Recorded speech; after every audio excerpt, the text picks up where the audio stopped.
வரலாறு, அடுத்து செய்ய வேண்டிய பணிகள் குறித்தெல்லாம் மிக விளக்கமாக எடுத்து வைத்திருக்கிற மேடையில வீற்றிருக்கிற நம்முடைய சமூக சான்றோர் பெருமக்களே, தலைவர் அவர்கள், கூட்ட தலைவர் அவர்கள் குறிப்பிட்டதை போன்று அமைதி காத்து இந்த அரங்கை நிறைவு செய்து நிகழ்ச்சியை சிறப்பாக்கி கொண்டிருக்கிற உங்களுக்கும் என்னுடைய நெஞ்சார்ந்த நன்றியை, வணக்கத்தை நான் காணிக்கையாக்குவதில் பெருமைப்படுகிறேன். சென்னப்ப நாயக்கர் என்கிற ஒருவரை இந்த மண்ணுக்கு அடையாளப்படுத்திய பெருமை சமூக நீதி சத்திரியர் பேரவைக்கு உண்டு.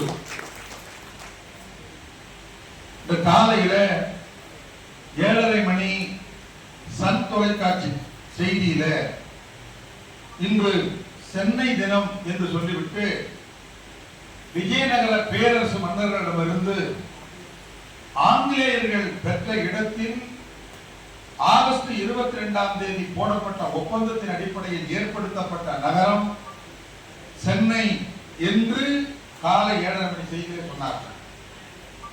ஆனால் 10 மணி சிறப்பு செய்தியை நான் பார்த்தேன். இந்த 10 மணி சிறப்பு செய்தியில் மிக தெளிவாக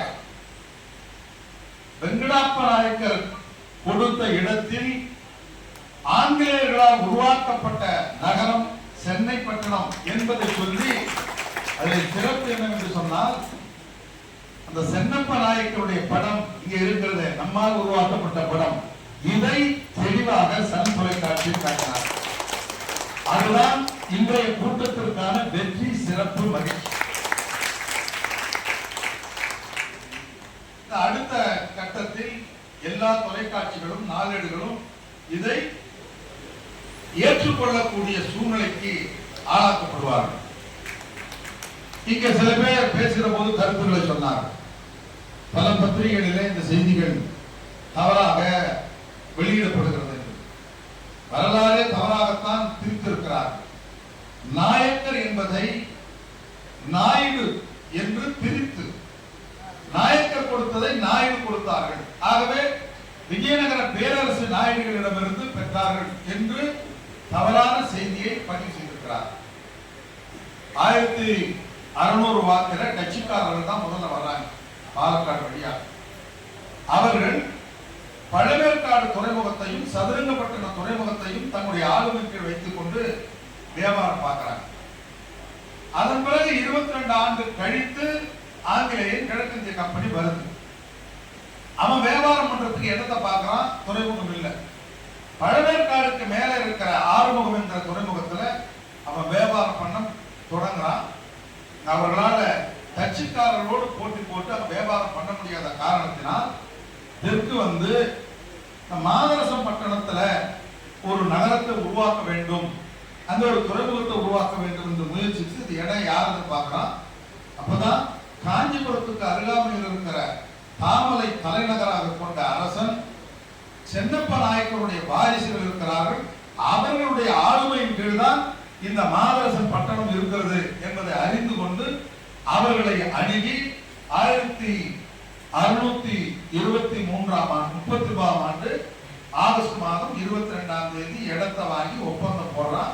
ஒப்பந்தம் போடுற போது நம்முடைய சென்னப்ப நாயக்கர் வகரா என்ன சொல்றதுன்னா, நீ பண்ற வியாபாரத்தில் எங்களுக்கு ராயல்டி கொடுக்கணும், அந்த இடத்துக்கு எங்க அப்பா பேர் வைக்கணும் என்றெல்லாம் நிபந்தனை விதிக்க அதை ஏற்றுக்கொண்டு போடப்பட்ட ஒப்பந்தம், அதன் அடிப்படையில் உருவாக்கப்பட்ட மாநகர் தான் சென்னை.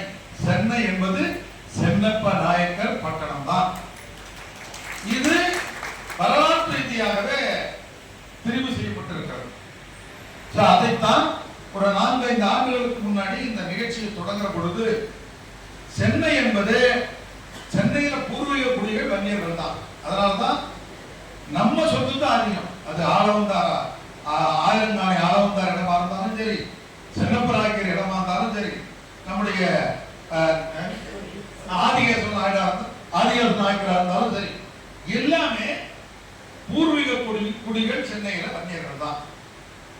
அதை ஒரு வரலாற்று திரும்பி செய்யப்பட்டிருக்கிறது, அதை முறைப்படுத்த வேண்டும் என்றுதான் முதல்ல இந்த நிகழ்ச்சியை 4-5 ஆண்டுகளுக்கு முன்பு தொடங்கணும். நம்முடைய ஜெயராமன் அவர்கள் குறிப்பிட்டதை போன்று அவர்தான் அந்த கோரிக்கையை வைத்தார்கள். அதன் பிறகு தருமபுரியை சேர்ந்த அந்த நம்முடைய சமூக ஆய்வாளர்கள் பெங்களூர்ல பணியாற்றுகிறார்கள். அவரிடத்தில் அந்த பணியை ஒப்படைத்து ஓராண்டு காலம் கல்வெட்டு ஆதாரத்தோடு இந்த புத்தகம் வெளியிடப்பட்டிருக்கிறது. சும்மா வாய் பிடிச்சதோ காக்கா பிடிச்சதோ மாங்கா பிடிச்சதோ எழுதல. ஆதாரங்கள் கல்வெட்டு ரீதியாக இருக்கிற ஆதாரங்களை எல்லாம் எடுத்து வைத்து சென்னை சென்னப்ப நாயக்கர் கொடுத்த இடத்தால் உருவாக்கப்பட்ட இடம் என்று சென்ற ஆண்டு இந்த புத்தகத்தை வெளியிட்டிருக்கிறோம். ஆகவே இனிமேல் இதை உறுதிப்படுத்துவதற்கு விளம்பரங்கள் தான் தேவை, ஆதாரங்களை வாங்கிக்கணும். இந்த விளம்பரங்கள் போக போக அது உறுதிப்படுத்தப்பட்டு எல்லோருடைய நெஞ்சத்திலும் சென்னை என்று சொன்னாலே சென்னப்ப நாயக்கர் பட்டணம் என்று வந்துவிடும். அதற்காகத்தான் இந்த நிகழ்ச்சி